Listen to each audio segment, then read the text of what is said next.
ہاں وہ انا کی شادی کی شاپنگ، زرکا نے جواب دیا۔ تو انا نے تمہیں انوائٹ کیا مگر مجھے نہیں۔ عامر تھوڑا ناراض سا ہوتا بولا، ایسی کوئی بات نہیں عامر۔ ہاں ایسی کوئی بات نہیں عامر، انا نے مجھے بھی نہیں بلایا، وہ تو بس میں رشتے میں اس کی نند بن گئی ہوں۔ زرکا انا کی بات کاٹتے بولی، او تو ایسا ہے؟ عامر نے انا سے پوچھا تو انا نے سر اس بات میں ہلا دیا۔ اچھا عامر اب ہم چلتے ہیں، ہمیں دیر ہو رہی ہے۔ زرکا انا کا ہاتھ تھامے مڑی۔ ایک منٹ انا، عامر نے پکارا۔ جی؟ انا نے منہ پیچھے کیے پوچھا۔ وہ تمہارا نمبر ملے گا؟ مینس کہ ویسے ہی ہم دوست ہیں نا، دوست کی حیثیت سے۔ عامر نے زرکا کی گھورتی نگاہوں کو اگنور کیا۔ شور؟ انا ہلکا سا مسکرائی۔ عامر اس کا دوست تھا، وہ اسے چھوڑ تو نہیں سکتی تھی صرف اسی وجہ سے کہ اس نے انا سے شادی کی خواہش ظاہر کی تھی۔ Thank you. نمبر ملتے ہی عامر وہاں سے چلا گیا جبکہ زرکا اس کی پشت کو گھورتی رہی۔ اسے عامر پر یقین نہیں تھا۔ انا، زرکا پلیز میرے سر میں درد ہے اور مجھے گھر جانا ہے۔ انا اس کی بات بیچ میں کاٹتے بیزاری سی بولی تو زرکا نے لب بھینچ لیے۔ پیلے رنگ کا گھٹنوں تک آتا فراک پہنے، بالوں کی فرنٹ چٹیاں بنائے، اسے دائیں کندھے پر ڈالے، پھولوں کی جویلری پہنے اور سر پر دوپٹہ جمائے وہ ہلکے میک اپ میں بھی دلکش لگ رہی تھی۔ وہ واقعی سادہ تھی، کچھ خاص خوبصورت نہیں تھی مگر رستم کے لیے وہ سب سے زیادہ حسین تھی۔ انا بیٹا ریڈی ہو؟ حمدہ بیگم نے اس سے پوچھا۔ جی، اس نے سر اس بات میں ہلایا۔ چلو آ جاؤ پھر رسم شروع کریں۔ زرکا اور چند اور لڑکیاں انا کو دوپٹے کے سائے تلے باہر لان میں لے آئی تھیں جہاں مہندی کا فنکشن رکھا گیا۔ رستم کمبائن مہندی چاہتا تھا مگر حمدہ بیگم نے اسے صاف منع کر دیا تھا، خطا کہ انا اور رستم کو پچھلے 3 دنوں سے ملنے بھی نہیں دیا گیا تھا۔ انا جتنا پرسکون تھی رستم اتنا ہی بے چین۔ پھولوں کے جھولے پر بٹھائے اس پر اچانک لال دوپٹہ اوڑھ دیا گیا تھا جس پر انا حیران ہوئی۔ یہ اس سے پہلے کہ انا کچھ بول پاتی حمدہ بیگم نے اس کے پاس بیٹھے اس کا ہاتھ تھام لیا۔ کچھ نہیں، سب کچھ ٹھیک ہے۔ حمدہ بیگم نے اسے نارمل کیا۔ تبھی نکاح ہوا انا کے سامنے آن بیٹھا۔ انا کا رو رو کانپ رہا تھا۔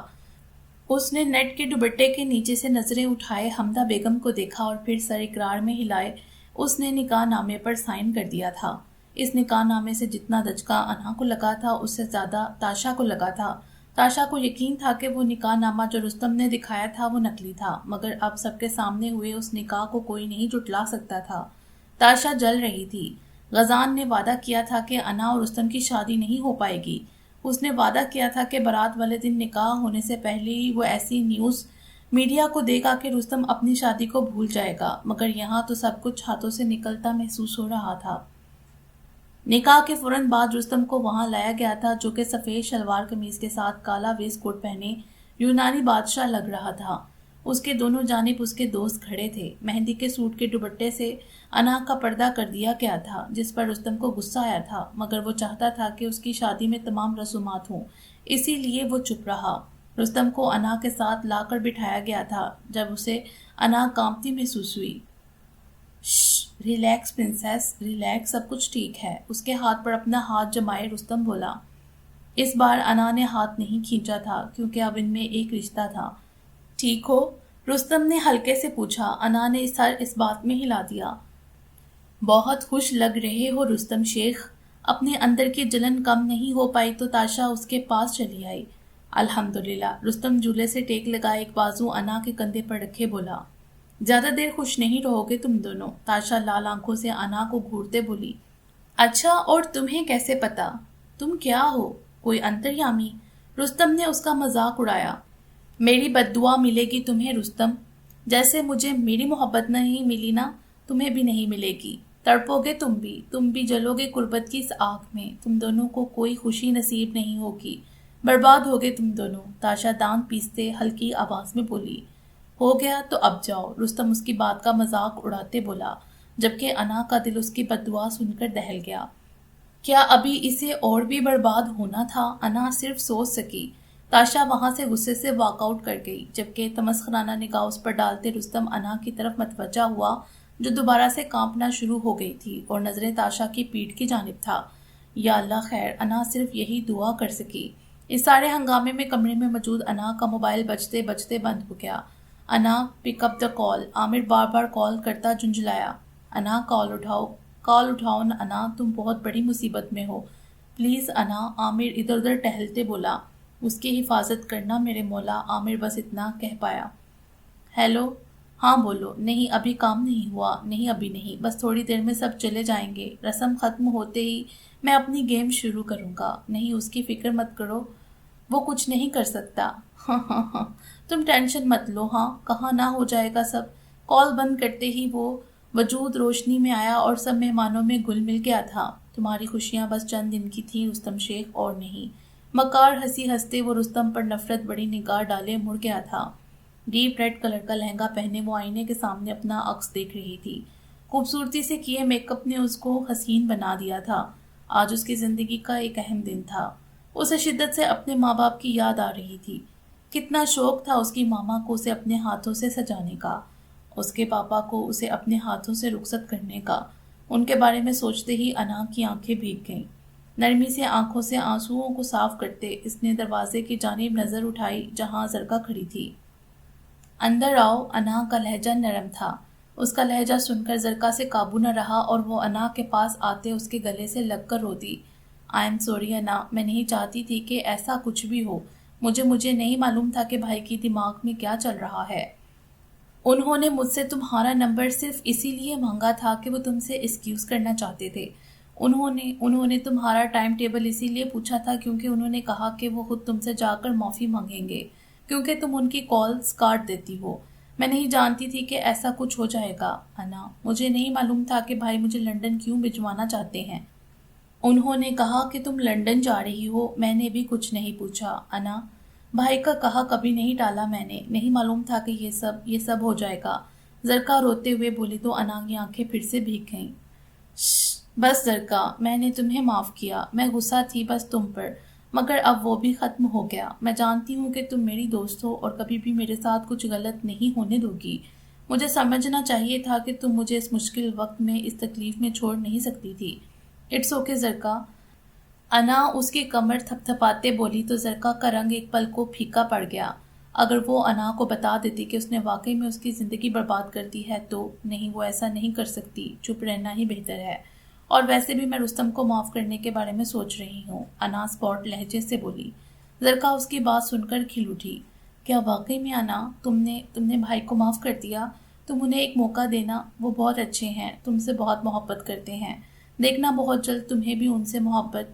ایک منٹ زرکا، میں نے رستم کو موقع اس لیے نہیں دیا کہ مجھے اس سے محبت ہو جائے یا کچھ اور، یہ موقع میں صرف اپنی کوکھ میں پلتی اولاد کی وجہ سے دے رہی ہوں۔ میں نہیں چاہتی زرکا کہ میرا بچہ بھی اپنے باپ جیسا بنے، یہ صرف میرے بچے کے لیے ہے۔ میں کبھی بھی نہیں بھول سکتی جو تمہارے بھائی نے میرے ساتھ کیا، جو زخم اس نے میری ذات کو دیے، میری روح تک کو چیر دیا تمہارے بھائی کی حیوانیت نے زرکا، یہ صرف اس بچے کے لیے ہے زرکا، اور ایسے شخص سے محبت کبھی بھی نہیں کی جا سکتی زرکا۔ انا زرکا کی بات کاٹتے بولی۔ انا تم پاگل تو نہیں ہو گئی؟ تم جانتی بھی ہو کہ تم کیا بول رہی ہو؟ تم زیادتی کر رہی ہو اپنے ساتھ انا، تم خود کی زندگی برباد کر رہی ہو۔ تمہیں بھائی کے ساتھ کمپرومائز کرنے کی ضرورت نہیں انا، ہم ایسا کرتے ہیں، ابھی جا کر موم ڈیڈ سے بات کرتے ہیں، انہیں بتاتے ہیں کہ تم ایسا نہیں چاہتی، تم یہ رشتہ نہیں چاہتی۔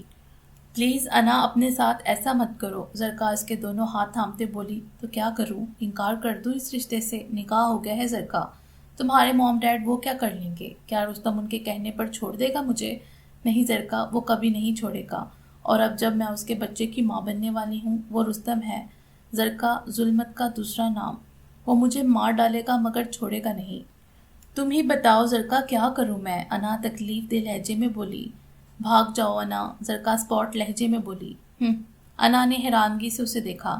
ہاں انا بھاگ جاؤ، بس یہی ایک راستہ ہے انا، ورنہ تمہاری پوری زندگی برباد ہو جائے گی۔ چلی جاؤ یہاں سے کہیں بہت دور، اپنی ایک نئی دنیا شروع کرو انا۔ اگر تمہاری کوکھ میں پلتا وجود ایک لڑکا ہوا تو یاد رکھنا انا، اسے دوسرا رستم بننے سے تم کبھی بھی نہیں روک سکو گی۔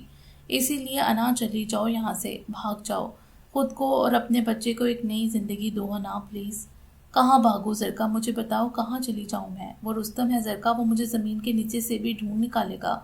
نہیں میں ایسا نہیں کر سکتی، مجھے حالات سے سمجھوتا کرنا ہوگا زرکا، جیسے پہلے کر رہی تھی۔ سب کو دکھانا ہے کہ انا خوش ہے، پرسکون ہے، حالانکہ اندر ہی اندر وہ ختم ہو رہی ہے زرکا، اور دیکھنا ایک دن ایسا ہی انا کا پورا وجود ختم ہو جائے گا، اس کی ہستی مٹ جائے گی زرکا، وہ لہجہ مضبوط بناتے بولی، جبکہ زرکا ضبط کرتے وہاں سے فوراً چلی گئی۔ مگر وہ دونوں اس بات سے بے خبر تھیں کہ کوئی اور بھی تھا جو یہ سب سن اور دیکھ چکا تھا۔ اب بس انتظار تھا، تو بس صحیح وقت کا۔ رستم کے نام کی سیج سجائے وہ پھولوں سے سجے اس بستر پر بیٹھی تھی۔ آنے والے وقت کا سوچ کر ہی اس کی ہتھیلیاں بھیگ گئی تھیں۔ آج اس کی زندگی کا ایک نیا باب شروع ہو رہا تھا۔ پچھلے آدھے گھنٹے سے وہ رستم کا انتظار کر رہی تھی۔ ایسا نہیں تھا کہ وہ اس رشتے کو لے کر کسی خوش فہمی میں جی رہی تھی، مگر شاید تھوڑی بہت امید تو اسے تھی۔ دروازہ کھلنے کی آواز پر وہ اپنے خوابوں کی دنیا سے باہر نکلی اور سیدھی ہو کر بیٹھی۔ بھاری بھوٹوں کی آواز اب بیڈ کے بالکل قریب تھی۔ رستم اس کے سامنے بیٹھے اسے یک تک دیکھنے لگا، جیسے وہ یقین کرنا چاہ رہا ہو۔ یقین نہیں آتا، رستم انہا کو دیکھ کر بولا۔ انہا کو اس کی بات سمجھ نہیں آئی۔ مجھے یقین نہیں آتا کہ تم میری ہو چکی ہو، میرے قریب ہو۔ مجھے یقین دلاؤ انہا کہ تم واقعی میری ہو چکی ہو۔ اس کا چہرہ دونوں ہاتھوں سے تھامے وہ خمار آلود لہجے میں بولا۔ رستم، انہا کو وہ کچھ عجیب سا لگا۔ اس سے پہلے انہا کچھ بول پاتی۔ رستم نے ایک جھٹکے سے اس کا دوپٹہ سر سے کھینچا، جس پر انہا چیخ اٹھی۔ رستم! انہا زور سے چلائی تو رستم ہوش میں آیا۔ وہ میں کنٹرول نہیں رکھ پایا، یہ تمہاری منہ دکھائی۔ اس کے سامنے ایک ڈبی رکھتے وہ بولا۔ شکریہ، انہا صرف اتنا کہہ سکی۔ کھول کر نہیں دیکھو گی؟ رستم دوبارہ سے نرمی سے مسکرایا۔ انہا کو وہ کچھ زیادہ ہی عجیب لگ رہا تھا۔ انہا نے ناچار اسے کھولا۔ اس میں ڈائمنڈ کا ایک بریسلٹ موجود تھا، جو اصلی ہیروں کا تھا اور اتنا روشن کہ انہا کی آنکھیں چندیا گئیں۔ اس کی کیا ضرورت تھی؟ انہا اسے ٹیبل پر رکھتے بولی۔ یہ تحفہ ہے جو ہر شوہر اپنی بیوی کو دیتا ہے۔ رستم نے ساتھ ہی بریسلٹ اٹھایا اور اس کی کلائی میں باندھا۔ انہا نے جھٹکے سے کلائی کھینچی۔ رستم نے ضبط سے مٹھیاں بھینچیں۔ آئندہ سے مجھے انکار مت کرنا۔ رستم نہیں، رستم پلیز، میں ابھی تیار نہیں ہوں اس سب کے لیے۔ مگر رستم کو اس سے کچھ لینا دینا نہیں تھا۔ تم اب میری بیوی ہو انہا، اور میں تم پر حق رکھتا ہوں۔ اسے جواب دیتے رستم اس پر حاوی ہو گیا۔ صبح انہا کی آنکھ کھلی تو دن کے 11 بج رہے تھے۔ کل رات کو یاد کر کے اس کی آنکھیں پھر سے بھیگ گئیں۔ رستم نے اسے ایک موقع مانگا تھا اور انہا نے اسے دیا، مگر کل کی رات انہا پر یہ ظاہر کر گئی تھی کہ رستم کو صرف اپنے آپ سے محبت ہے۔ کل رات رستم کی پیش قدمی پر انہا کو پھر سے وہی رات یاد آنے لگ گئی۔ وہ بہت چیخی چلائی، اس رشتے کے لیے رستم سے وقت مانگا، مگر رستم کا صرف ایک ہی جواب تھا۔ وہ شادی سے پہلے ہی انہا کو بہت وقت دے چکا تھا۔ یہ بات انہا پر واضح کر دی گئی تھی کہ رستم کسی کی بھی سننے والوں میں سے نہیں ہے۔ انہا بس کل رات کے لیے رستم کے بارے میں سوچے جا رہی تھی، جو ایک پل کو انسان ہوتا تو دوسرے ہی پل ایک وحشی درندہ۔ انہا کو اپنی طبیعت بہت بوجھل محسوس ہو رہی تھی۔ اس سے پہلے وہ بیڈ سے اترتی، جمیلہ دروازہ نوک کرتے اندر داخل ہوئی۔ سلام بی بی، شکر ہے آپ جاگ گئیں۔ میں آئی تھی جی 2-3 بار آپ کو جگانے، مگر آپ تو شاید مدہوش تھیں۔ جبکہ انہا کی گھڑی دیکھ کر اس نے اپنی چلتی زبان پر قابو پایا۔ کیا کام ہے؟ انہا نے بے تاثر لہجے میں پوچھا۔ وہ بی بی جی 11:15 ہو رہے ہیں اور 1 بجے آپ کے پارلر کا ٹائم ہے، تو بس آپ کو اٹھانے آئی تھی کہ آپ ناشتہ کر لیں۔ رستم صاحب نے خاص ہدایت دی ہے جی کہ آپ کو ہیوی ناشتہ کرواؤں، بہت تھک گئی تھی آپ۔ وہ آخر میں دانتوں کی نمائش کرتے بولی۔ زیادہ زبان مت چلاؤ اور باہر جاؤ، میں آ رہی ہوں۔ انہا اسے جھڑکتے بولی اور ایک جھٹکے سے اپنی جگہ سے اٹھتے واش روم میں بند ہو گئی۔ سائیں تو سائیں، سائیں کی بیوی بھی، کانوں کو ہاتھ لگاتی جمیلہ بڑبڑاتے ہوئے وہاں سے چلی گئی۔ پیچ کلر کی میکسی جس پر گولڈن کلر کا ہلکا سا کام ہوا تھا، زیب تن کیے وہ اپنے ولیمے کی تقریب کے لیے تیار تھی۔ اس کی اور رستم کی انٹری ایک ساتھ ہونی تھی۔ رستم صبح سے غائب تھا، جس پر انہا بھی سکون میں تھی۔ اب بھی وہ انٹرس پر اکیلی کھڑی تھی جب ہال کی لائٹس آف ہو چکی تھیں۔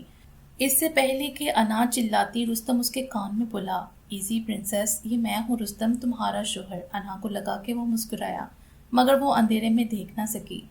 سپاٹ لائٹ ان دونوں پر پڑتے ہی انہا نے سر اٹھا کر رستم کو دیکھا، جس کا چہرہ بے تاثر تھا۔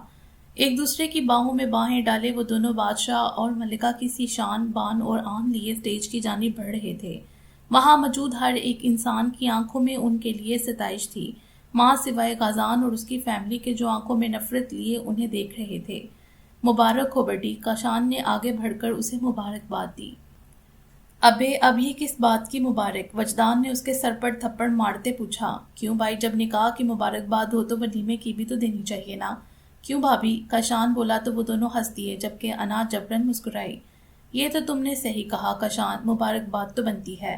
کانگریچولیشن بھابھی صاحبہ۔ غزان نے اپنا ہاتھ انا کے سامنے کیا جس پر رستم نے اسے سرد نگاہوں سے گھورا۔ میری بیوی غیر مردوں سے ہاتھ نہیں ملاتی۔ رستم نے غزان کا ہاتھ سختی سے اپنے ہاتھ میں لیا۔ ہاں مگر شوہر غیر عورتوں کے ساتھ راتیں ضرور گزارتا ہے۔ غزان طنزیہ مسکرایا۔ وہ عورتیں خود موقع فراہم کرتی ہیں۔ رستم نے بھی حساب برابر کیا۔ اور تم کیا ہو بچے؟ غزان کو اس کا جواب ذرا پسند نہیں آیا تھا۔ نہیں میں مرد ہوں، اور مرد تو بہت بہک جاتا ہے نا۔ رستم طنزیہ مسکرایا تو غزان نے دانت پیسے۔ وہ رستم ہی کیا جو کبھی شرمندہ ہو جائے۔ لیڈیز اینڈ جینٹل مین، آج میرے ولیمے کی تقریب پر آنے کے لیے میں آپ سب کا بہت شکر گزار ہوں، مگر آج صرف میرا ولیمہ ہی نہیں بلکہ ایک اور بھی خاص موقع ہے۔ آج دو خاندان آپس میں جڑنے جا رہے ہیں۔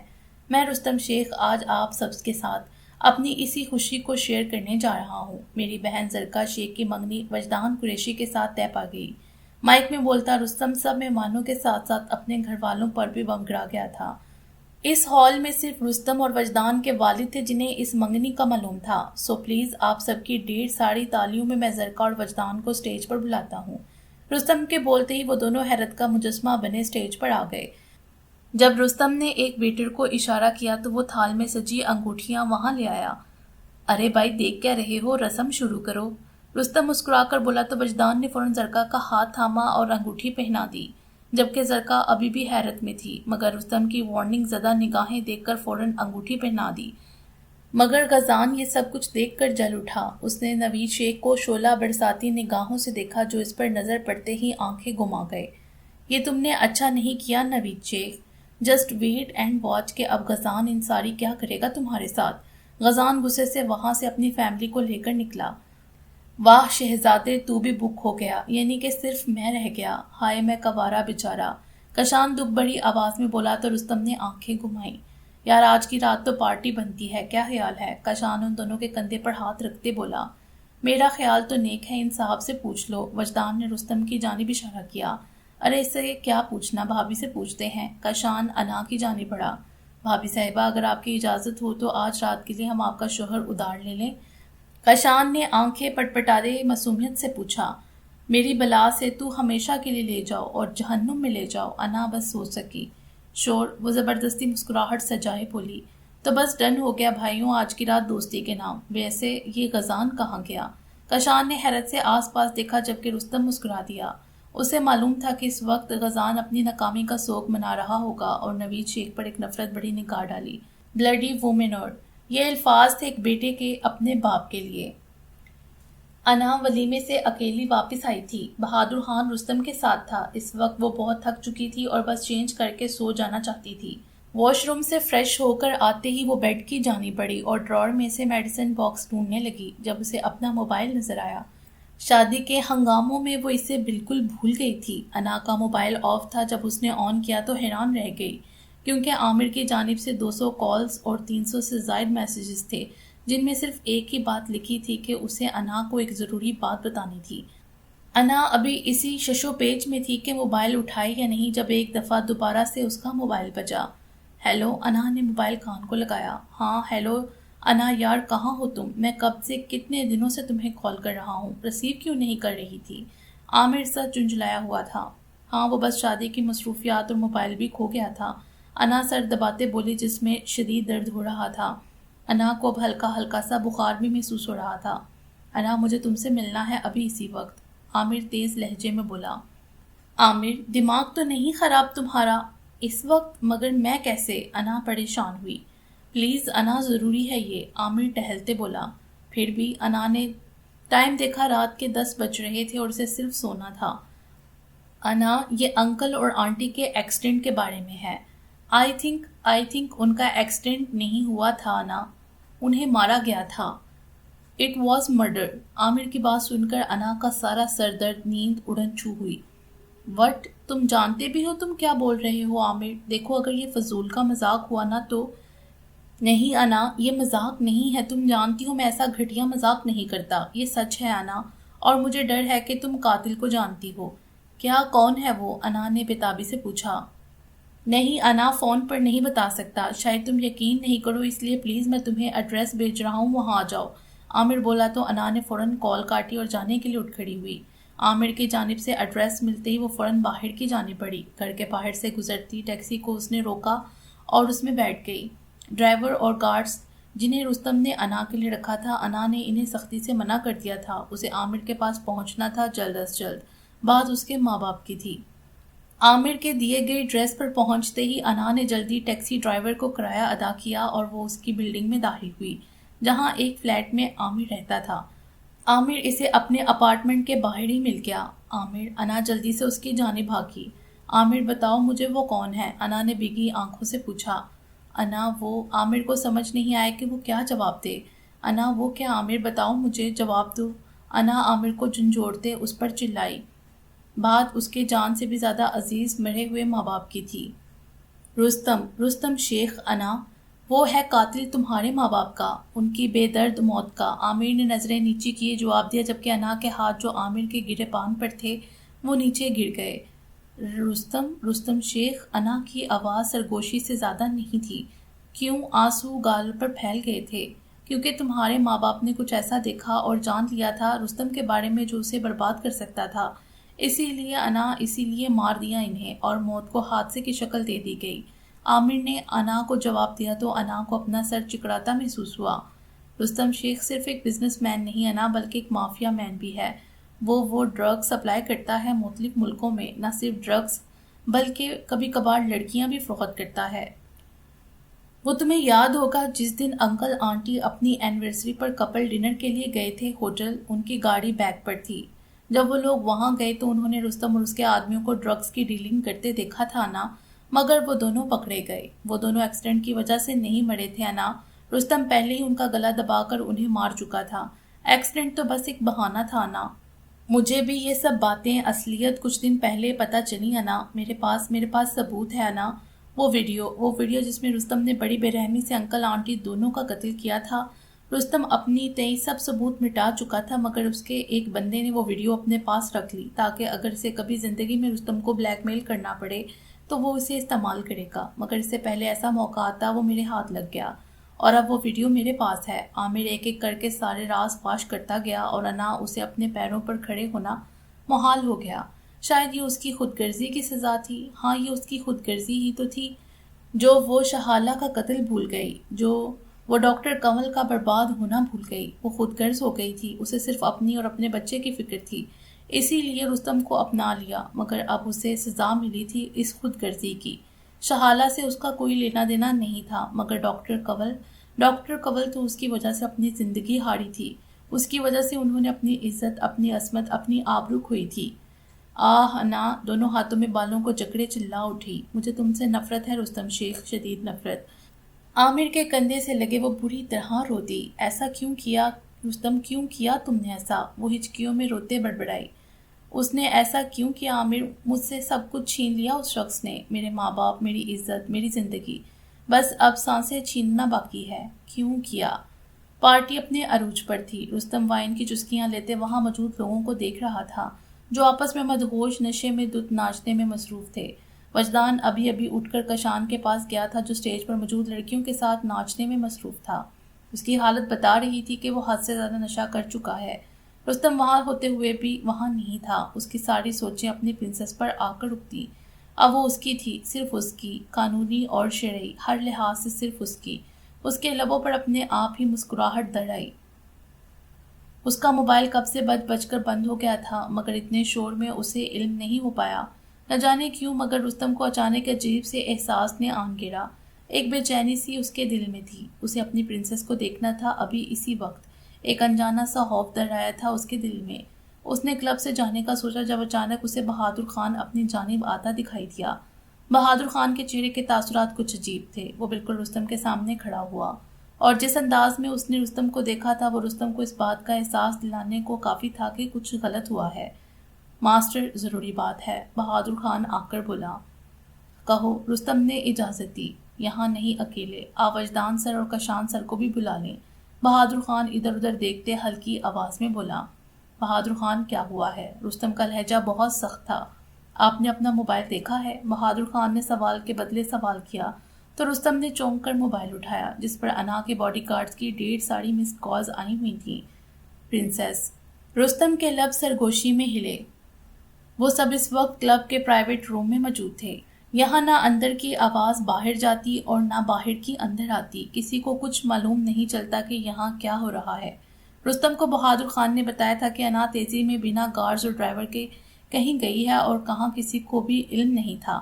رستم نے بہادر خان کو انا کو ڈھونڈنے کا کہا تھا، مگر کسی کو معلوم نہیں ہوا کہ وہ کہاں گئی ہے۔ اب رستم ہون اشام آنکھیں لیے بہادر خان کی طرف سے کسی اچھی خبر کی امید میں تھا جب وہ اسے ہارا ہوا آتا دکھائی دیا۔ ملکہ کہاں ہے بہادر خان؟ اسے سخت لہجے میں پوچھا۔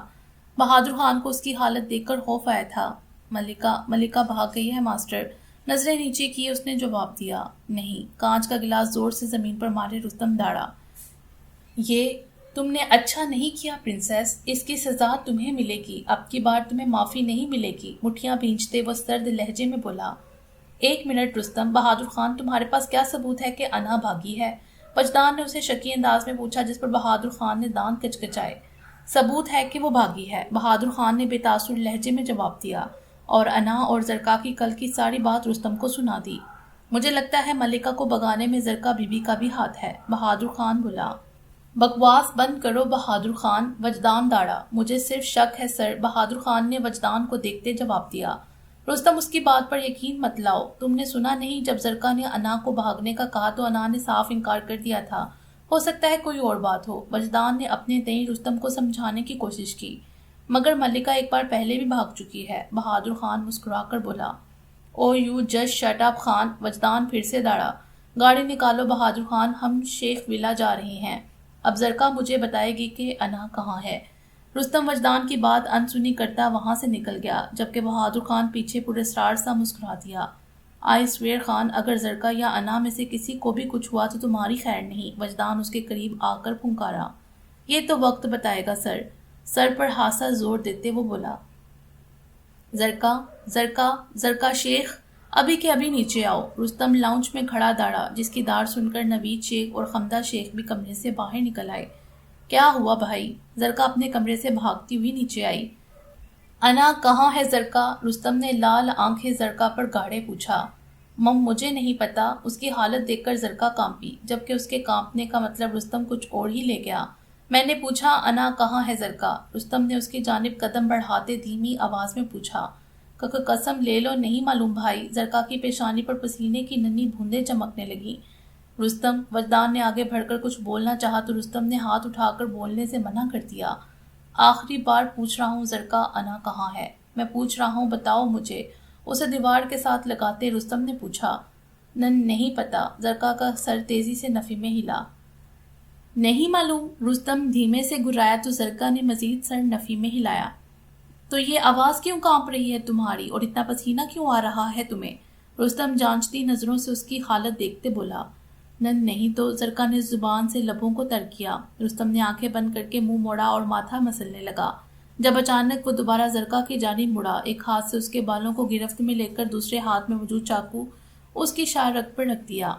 اب بھی نہیں معلوم کہ انا کہاں ہے؟ اس کے ساتھ رستم نے زرکا کی شاہ رگ پر رکھے چاقو پر زور دیا، جس کی وجہ سے اس کی جلد سے تھوڑا سا خون رسنے لگا۔ زرکا کی آنکھوں سے بھی آنسو نکلنا شروع ہو گئے تھے۔ اس نے سر دوبارہ نفی میں ہلایا۔ وجدان کی اب بس ہو گئی تھی، وہ فوراً رستم کے پاس گیا اور اسے زور سے پیچھے دھکا دیا۔ رستم کے زرکا کو چھوڑتے ہی زرکا نے لمبی لمبی سانسیں لینا شروع کر دیں۔ وجدان نے فوراً زرکا کو اپنے سے لگایا۔ بس رستم، بہت ہو گئی تیری گنڈا گردی۔ اس نے کہا کہ اسے نہیں معلوم انا کہاں ہے تو اسے نہیں معلوم، اور تو اس نوکر کو اپنی بہن پر پھوکے دے رہا ہے۔ تف ہے تجھ پر۔ بہادر خان کو نفرت بڑی نگاہوں سے گھورتا وجدان رستم پر چلایا۔ ہاں دے رہا ہوں فوقیت، کیونکہ مجھے معلوم ہے کہ یہ ایک جھوٹی لڑکی ہے، ہر بات میں جھوٹ بولنا اس کی فطرت ہے، اور ویسے بھی یہ میری بہن ہے، میں جو چاہے مرضی کروں اس کے ساتھ، تو کون ہوتا ہے بیچ میں آنے والا؟ رستم بھی داڑا۔ یہ صرف تیری بہن ہوتی تو جو مرضی کرتا، مگر اب یہ میری منگیتر ہے، اور اب میں تجھے اس کو یوں ہراساں کرنے نہیں دوں گا۔ وجدان کی آواز بھی اونچی ہوئی۔ تجھے لگتا ہے کہ میں اپنی بہن کو ہراساں کر رہا ہوں؟ رستم نے دان پیستے پوچھا۔ ہاں کر رہا ہے تو اسے ہراساں، یہ ڈرانا دھمکانا ہراساں کرنا نہیں تو اور کیا ہے؟ وجدان نے بھی رستم کو برابر گھورا تو رستم چاقو زمین پر پھینکتے وہاں سے نکل گیا۔ زرکا ابھی تک وجدان کی باہوں میں کانپ رہی تھی۔ وجدان نے تیزی سے اسے صوفے پر بٹھایا اور اسے پانی پلایا۔ مم میرا یقین کرو وجی، مجھے نہیں معلوم کہ انا کہاں ہے، میں نہیں جانتی، زرکا روتے ہوئے بولی تو وجدان نے اس کی پیٹھ تھپ تھپائی۔ فکر مت کرو زرکا، مجھے یقین ہے تم جھوٹ نہیں بول رہی ہو، وجدان اس کا ہاتھ تھامے بولا۔ زرکا میری بچی، حمدہ بیگم نے فوراً اسے گلے لگایا جب زرکا نے پھر سے رونا شروع کر دیا۔ آنٹی آپ فکر مت کریں، میں ہوں زرکا کے ساتھ، آپ جائیں، میں یہاں سب معاملات دیکھ لوں گا، وجدان نے انہیں یقین دلایا۔ مگر وجدان انا کیا وہ؟ حمدہ بیگم بولی تو وجدان ان کا مطلب سمجھ گیا۔ آنٹی میں انا کو زیادہ نہیں جانتا مگر اتنا ضرور جانتا ہوں کہ وہ ایسی لڑکی نہیں، رستم کو ضرور کوئی غلط فہمی ہوئی ہوگی، ہم انشاءاللہ جلد از جلد اسے ڈھونڈ لیں گے، وجدان نے اسے یقین دلایا۔ مجھے انا مل گئی ہے، دروازے کے ساتھ کھڑے رستم نے انہیں بتایا جو ابھی ابھی دوبارہ اندر آیا تھا۔ کیسے؟ وجدان نے آبرو اچکائے پوچھا۔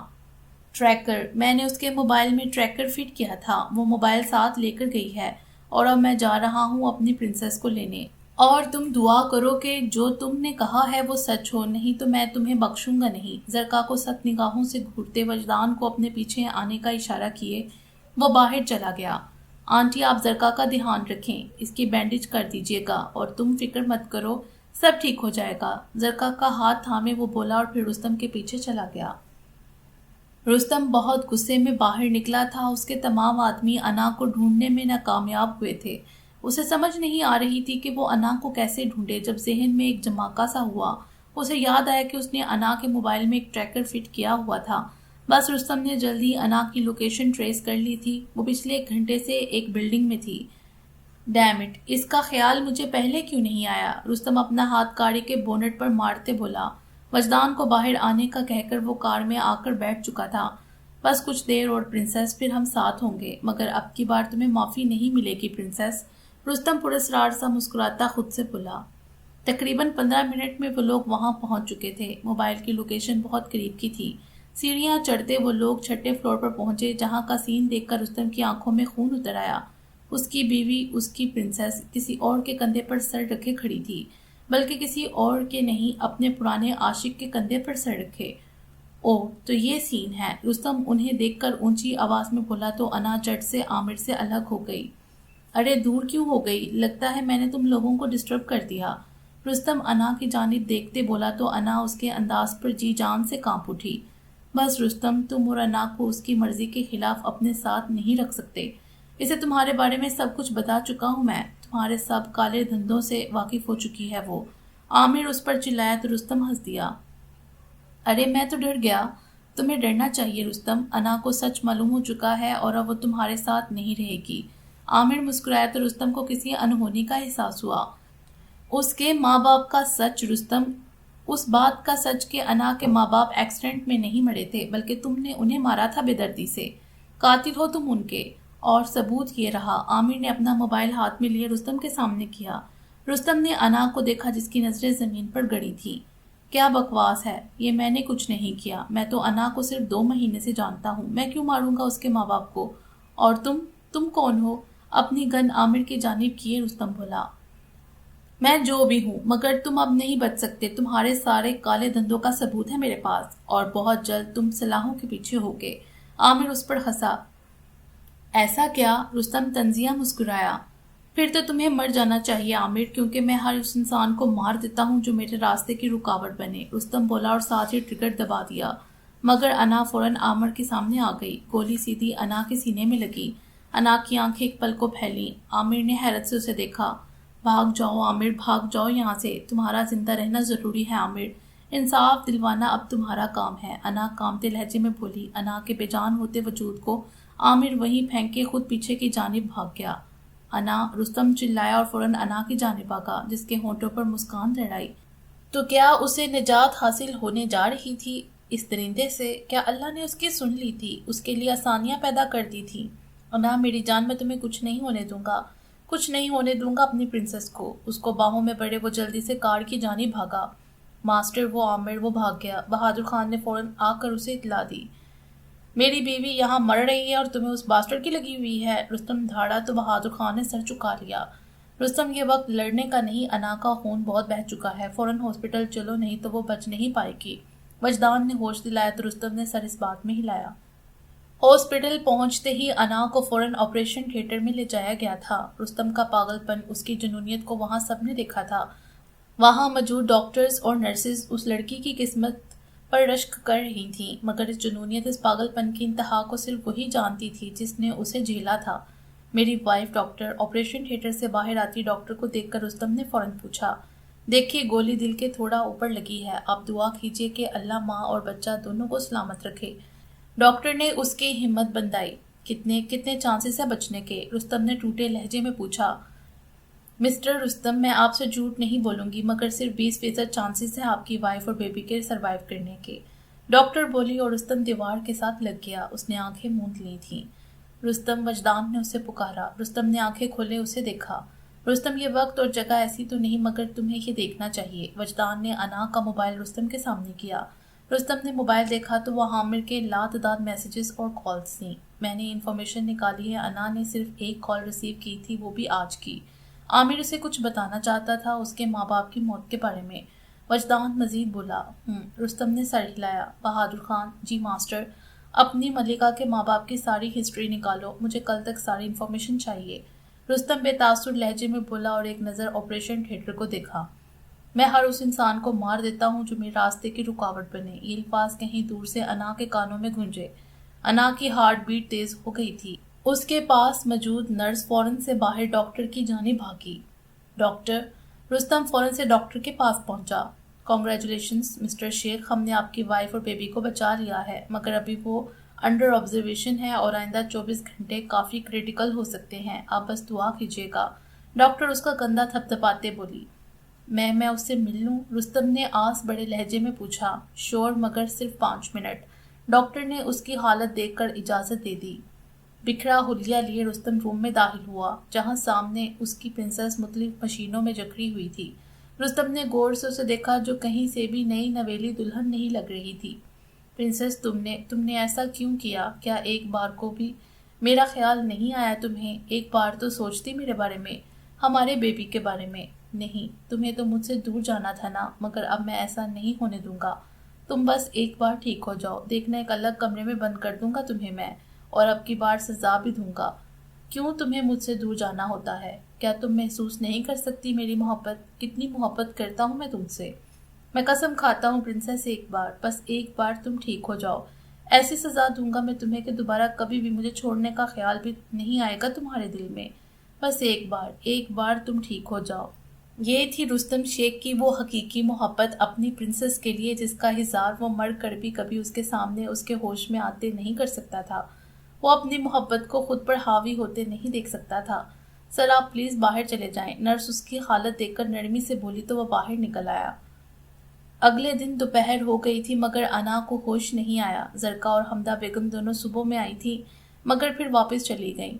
رستم بھی ادھر سے ادھر چکر کاٹ رہا تھا جب اس نے نرس کو انا کے روم سے نکلتے دیکھا جو بھاگنے کی سپیڈ میں تھی۔ ڈاکٹر، نرس نے وہاں موجود راؤنڈ پر آئی ڈاکٹر کو آواز دی۔ ڈاکٹر، وہ پیشنٹ کی حالت بہت کریٹیکل ہو گئی ہے، ہارٹ بیٹ بہت تیز ہو گئی ہے، نرس نے بتایا تو ڈاکٹر بھاگتا ہوا روم میں داخل ہوا۔ پرنسس، رستم کی جان پر بن آئی۔ وہ اپنی انا سے ملنا چاہتا تھا، اس کے پاس جانا چاہتا تھا، مگر اسے الاؤ نہیں کیا گیا۔ تقریباً گھنٹہ وہ باہر چکر لگاتا رہا تھا جب وہ ڈاکٹر اسے باہر نکلتے دکھائی دیا۔ میری بیوی، وہ فوراً ڈاکٹر کے پاس بھاگا۔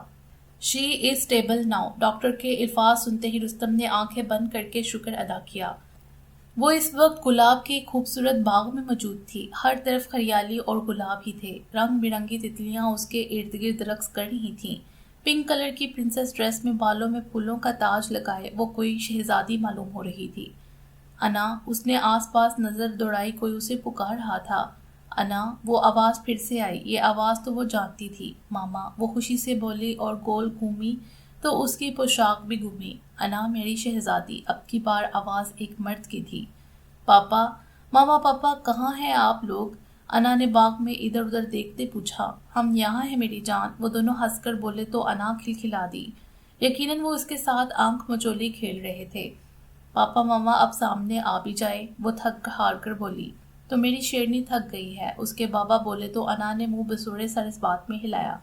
سامنے دیکھو۔ انا نے چہرہ اٹھائے سامنے دیکھا تو اس کا چہرہ کھل اٹھا۔ سامنے ہی وہ دونوں تھے، ہنستے مسکراتے۔ اچانک اس کی مسکراہٹ سمٹی۔ وہ انا کے پیچھے کہیں دیکھ رہے تھے۔ انا نے جب پیچھے دیکھا تو اس کی چیخ نکل گئی۔ گلاب کا وہ پورا باغ تہس نہس ہو چکا تھا۔ ہر جگہ کو آگ کے شعلے اپنی لپیٹ میں لے چکے تھے۔ انا آنکھیں بڑی کیے وہ سب دیکھ رہی تھی جب اسے اپنے پیچھے سے چیخیں سنائی دیں۔ اس نے مڑ کر دیکھا تو اپنے ماں باپ کے بے جان وجود کو پایا۔ مما پاپا، انا چلاتی ان کی جانب بھاگی، مگر وہ جتنا ان کے جانب بھاگتی وہ اتنا ہی اس سے دور ہوتے جا رہے تھے، یہاں تک کہ انا کے پیروں میں چھالے پڑ گئے۔ انا تھک کر زمین پر گر گئی۔ جب اس نے اٹھنے کی کوشش کی تو اسے ایک اور جھٹکا لگا۔ اس کی پنک فراک اب کالے رنگ کے سیاہ سوٹ میں تبدیل ہو گئی تھی جو جگہ جگہ سے پھٹا تھا۔ اس کے تاج کے پھول مرجھا گئے تھے اور وہ ایک پنجرے میں قید تھی۔ کوئی ہے، بچاؤ مجھے یہاں سے نکالو، کوئی ہے، ماما پاپا، زرکا، کوئی ہے۔ انا نے جب پنجرے کی سلاخوں کو پکڑنا چاہا تو وہ اتنی گرم تھی کہ اس کے ہاتھ جل گئے اور انا کی چیخیں نکل گئیں۔ پرنسس، ایک پراسرار آواز اسے سنائی دی۔ انا نے سامنے دیکھا تو وہ دیو اس کے سامنے کھڑا ہنس رہا تھا۔ تم اب میری ہو پرنسس، صرف میری۔ ہاں ہاں ہاں، وہ اونچا اونچا ہنسنے لگا۔ نہیں نہیں، انا ایک دم سے چلا اٹھی اور اپنی آنکھیں کھولی۔ اس نے ارد گرد نگاہ دوڑائی تو خود کو ایک کمرے میں پایا جو ہسپتال کا ہی ایک کمرہ معلوم ہو رہا تھا۔ ارے آپ کو ہوش آ گیا، میں ابھی ڈاکٹر کو بلا کر لاتی ہوں۔ نرس جو اس کی ڈرپ چینج کرنے آئی تھی اسے دیکھ کر فوراً بولی اور وہیں سے پلٹی۔ ہوش تو کیا میں مری نہیں، میں زندہ ہوں۔ میں کیوں زندہ ہوں؟ میرے مولا، تو نے میری جان کیوں نہیں لے لی؟ کیا میں اتنی بری ہوں؟ انا مایوسی سے اللہ سے گلہ کرتے بولی۔ آنسو اس کی آنکھوں سے بہہ کر تکیے میں جذب ہو گئے۔ اور مایوسی کفر ہے، مگر انا بھی ایک عام انسان تھی، خطا کا پتلا ہوتا ہے انسان۔ انا نے بھی خطا کی، وہ اپنے رب سے مایوس ہو گئی جو انسان کے لیے جو بھی کرتا ہے بہتر ہی کرتا ہے۔ باقی انشاءاللہ اگلی ویڈیو میں، امید ہے آپ کو یہ ویڈیو پسند آئی ہوگی۔ ہمارے چینل کو سبسکرائب کریں اور بیل آئیکن کو پریس کر دیں ہمارے چینل کی لیٹسٹ اپڈیٹس حاصل کرنے کے لیے۔ شکریہ۔